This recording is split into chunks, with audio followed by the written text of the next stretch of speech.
Welcome to the Great Lakes Fishing Podcast. We're in Manistee, Michigan, and we are on board here with Captain Chris Ingalls from Darkblue Charters and Tangled Tackle Fishing. Chris, thanks so much for joining us today. I'm happy to be here on my boat talking with you, Chris. Yeah, it was fun this last night and today. A little bit of dock talk here last night, and you shook my hand and said, "This is the first time that we've ever met," and I'm like, Yeah, I guess it is, It but is. it No. feels weird because we've talked so much. I just felt like we met, even though we've never been in person. Yeah, we've talked on the podcast at least 4 or 5 times. So yeah, I felt like I knew you too. Yeah, so Yeah. cool to be able to spend the day on the water, and I really appreciate the invite here this August. Come back anytime. Yeah, it was Anytime. a lot of fun. We were out today with a big group, a bunch of other guys that do content. Let us know kind of what you felt about today. How did it go? Well, I thought it was solid. I think we had 20 some bites, put some nice fish on the deck. I never stress Chris over about the amount of fish we put in the cooler. The experience is what I think everybody should come out here for. Not to just put fish on the deck, not to put fish in the freezer. Come out here to enjoy the day. My first mate Tim says it better than anyone. Says you're going to remember the people in the day when you come out here. You're not going to remember every fight with the fish. You're not going to remember every fish, but you're going to remember who you fished with, and you're going to remember the boat, and you're going to remember the good times. That's what it's all about. But we had a really good day of fishing too, like I said. 20 some bites. I don't know how many we put in the cooler, but we filled it up pretty good. You guys did a great job. Yeah, there's a lot of big fish in there too. Last night we were talking. You said the bite's going really good, and then it kind of dies off as we get towards mid-morning. Is that something that you've been seeing here the last few weeks, or is that something that just recently kind of happened? 2-3 weeks ago, Chris, we were getting bit almost the entire morning. We had a really good pot of coho around here, which were keeping us busy in the later part of the morning. Now we have a lot of big kings, and I have no doubt if we went offshore deeper water, we could find 2- and 3-year-old kings. We could probably find some more straggling coho, or another run might be coming. But today we focused on the bigger fish. We knew they were going to be staging. We had a pretty good idea where they were going to be, and we just worked those waters. Well, those staging fish have a tendency to feed really hard early, feed really hard late, maybe once or twice in the afternoon, and then they just shut right down. So yeah, it was expected today. Yeah, so today we had a fish hit just about 23 pounds. A lot of them in the high teens. I think probably one more that went over 20. The fish have been really big this year. You're telling me it's been a good year for big fish. Yeah. Why do you think that is? I got to give credit to the DNR, and I don't think they get enough credit out there. This fishery, compared to what it was 10, 12 years ago, is night and day difference.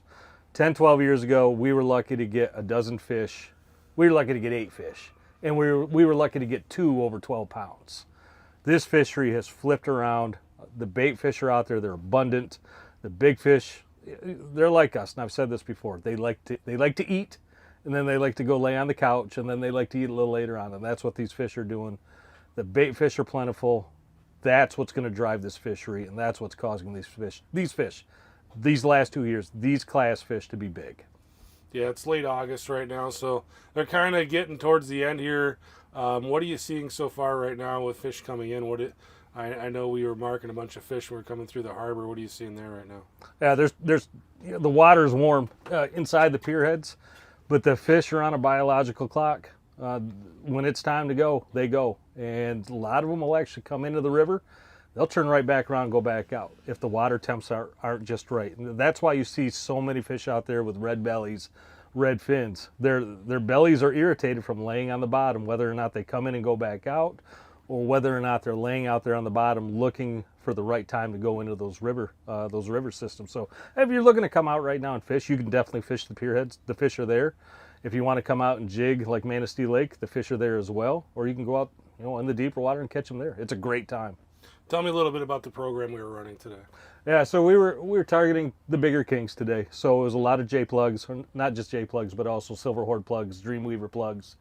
We also had meat rigs out. Those are my typical big fish go-to rigs. This time of the year with the bigger fish, the 4-year-olds, you got to get them to want to bite. They're not looking to feed so much anymore. you got to get them to instinctively bite. So with those plugs having the rattles in them, the aggressive motion with that meat rig with that lazy spinning dying bait fish look that it has, those are the things that are going to trigger those big kings. So that's why later in the season I tend to stay away more from spoons, more aggressive baits. So tell me a little bit about your meat rigs. We took quite a few fish off of that today. Yeah. How do you set up your meat? There's nothing special to it. It's more, it's one of those things, the more you do it, the better you get at it. It's like riding a bike. I run a lot of Dreamweaver 10-inch spin doctors for meat rigs. Those are my absolute go-to. Occasionally I'll run a big 11-inch Dreamweaver paddle as well with my meat rigs, maybe a Beckhold also. You don't have to adjust the teasers on them. Most of the time they come set the way you want them. Dreamweaver meat rigs today, Dreamweaver green gasoline was going a bunch of times. The GRC, I think they call it a cow, like a white cow or something, that was going a bunch of times. Those brighter colors like that green gas with the UV or that white glow like I said on the GRC, those seem to be working pretty good today. But honestly, Chris, I'm no genius when it comes to meat rigs. I set them up the way they come out of the package. What really can make or break you on the meat rigs though is watching your speed, watching that you don't get too fast with those things. If you get a little too fast on a meat rig, they have a tendency to blow out. You know, they don't spin quite the way they should. They spin a little too fast. So that's a big thing to watch with them. What's the number you're kind of looking for when you're running those meat rigs? Up to 2.5 will work. I've caught fish over 2.5 with them. I've caught fish on outside divers on turns, so I know I'm fast. I'm probably up around 3. But my typical trolling speed for this time of the year, because again, I want those fish to be aggressively biting. 2.0 to 2.5 is going to be where I'm at. And if you probably noticed today, I was around the 2.4 mark most of the day, and that seemed to be what it was that they wanted. You know, I might go out tomorrow and they wanted a 2.1 or 2.0. So I watch for what they're doing early in the morning, and we'll adjust from there. So we came through this morning, hit a bunch of fish, turned around, went right back over the pod, hit a bunch of fish. We kind of worked that same area all morning. It was really effective. Yeah. Is that something that you kind of do quite a bit? Do you turn on fish, or do you just try to go out and find different fish? You know, I wish I could say that I had a set plan every day. Every day I'm figuring it out as I'm going. And today with that, well, we fished that same area for the last 3 days, I should say that. And we knew that little 2-mile stretch was really holding good fish. I have no doubt if we had continued south all the way down almost to the Big Point Sable, we probably would have hit fish there as well. I don't know if we would have hit as many, but I knew that little spot was holding fish. So there's days I do that, and there's days I go out there and I'll put it on a north or a south, and I just troll as long as I want to troll. If we're getting bit, we stay in that direction. We didn't have big crowds out there, but there were definitely other boats out there, and we were kind of away from the crowd. Yeah. Is that something that you typically do, is go out and try to get away from everybody else? There's days you can't, and that's the issue. Today we were lucky. We had the big lightning storm that came through last night. We had winds that picked up. It actually went into a special marine warning at about 2 in the morning, and I think that held some of the smaller boats off the water, which is smart. You don't want to be caught out there in a smaller boat. I think middle of the week also helped. Not so many people being out there. We're also at the tail end of August. I think that also kept some of the boats out.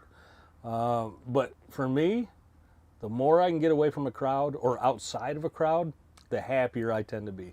And it can be really productive fishing. If you, like on Manistee or Ludington or Frankfurt, where everybody's fishing the shelf, which is typically that 100 to 140 foot of water, 150 foot of water. If you can get on the outside of that pack, there's times I'll go out and fish 200 foot of water running the outside edge on that pack. And fish are just like deer with a deer drive. All those boats are pressuring those fish either inside, which is where they don't want to go, because that's typically where warmer water is, or they're going to turn out to the deeper water, which is where they want to go. So if you're on the outside of that pack, where I love to fish, you're going to sometimes get not sometimes, it's very often, you're going to pick up fish that are getting driven out to you. We had a little bit of chop on the water today, and I heard you talking to some of the guys that it was kind of the perfect amount of chop. Wasn't rough, but there was definitely some chop in the water. How does that affect what you guys do in the day? Yeah, so with salmon, they don't like sunlight. They're like vampires. They don't like warm water. They'll be in it when they have to feed, or they'll be in it when they have to run, but they don't like sunlight. So chop in the water, that keeps the sunlight from penetrating. with the overcast skies like we had today, I think that contributed also to the longer bite that we had. One of the other parts that I enjoyed, obviously, the boat today had a lot of really good, cool personalities, but meeting your mate Tim today was really a pleasure. He was fun to watch him work and just really good guy. He's a good guy. Yeah, tell me about your relationship with him. Yeah, I always say if you find a good boat on the Great Lakes, doesn't matter what port it is, the best boats have the best mates. The mates make a good boat. I mated for a long time. So I learned the ropes that way. I learned how to treat customers the right way. I learned how to set lines the right way. You learn a lot of the little nuances. And when you find a good first mate like Tim is fantastic. I have a couple other guys that are really good also. I'm not dissing them in any way. Tim's my go-to guy though. Tim has one of the most easygoing personalities. He's great with customers. He has a ton of real life experience. He's an excellent fisherman, which also helps.